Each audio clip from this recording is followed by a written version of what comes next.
धर्म के जो लक्षण थे उनका विपरीत धर्म होता है, किंतु जब शास्त्रार्थ होता है तो मत जो है वो मारी जाती।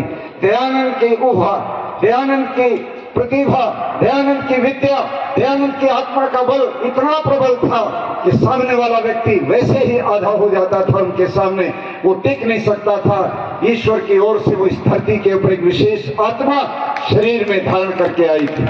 उन महर्षि दयानंद की प्रतिभा के मैं कितने उदाहरण आपको सुनाऊं, आपको जान करके आश्चर्य होगा। जब बनारस के अंदर स्वामी दयानंद जी के भाषण हो रहे थे तो वहां के जो डिप्टी कमिश्नर थे उनका नाम था राजा जय कृष्ण दास, मुरादाबाद के रहने वाले थे।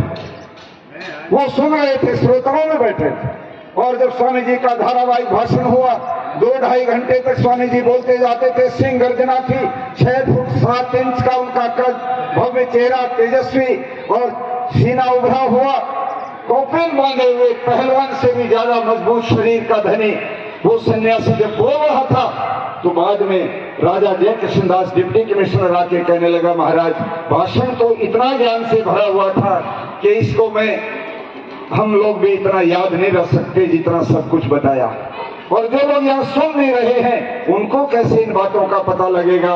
मैं चाहता हूं आप अपनी सारी बातों को लिखवा दो, आप इन बातों को लिखवा दो किताब के रूप में, मैं उसको प्रकाशित कराऊंगा।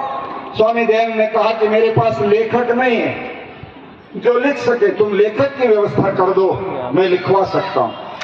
चंद्रशेखर शर्मा नाम के एक व्यक्ति को लेखक बनाया, वो पौराणिक थे। स्वामी दयानंद जी बोलते थे, वो लिखते चले जाते थे।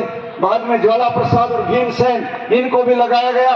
ये तीनों लोग स्वामी जी के विचार लिखते जा रहे हैं।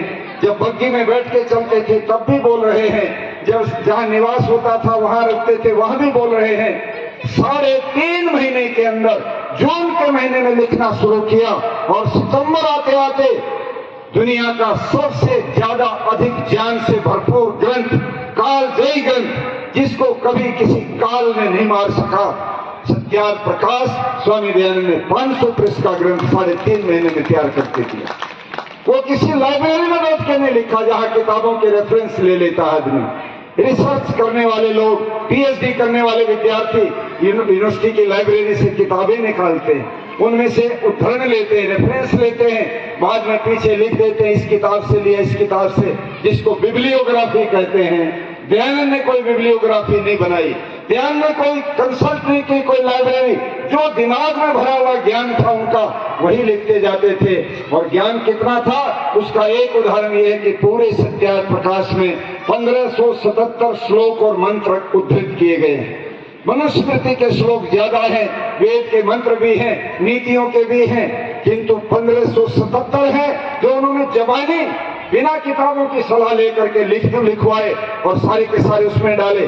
उन्होंने सारी दुनिया के मत संप्रदायों की समीक्षा की, पूरी ईसाइयत की, पूरी इस्लाम की, जैन और बौद्धों की, और भारत के अंदर जितने छोटे छोटे जो गुरुओं ने बना रखे थे अपने अपने खेमे, उन सब की दादूपंथी, घीसापंथी और पता नहीं स्वामी नारायण, अनेक मत थे उस समय, सबके बारे में दयानंद ने 11वें समोल्लास में लिखा।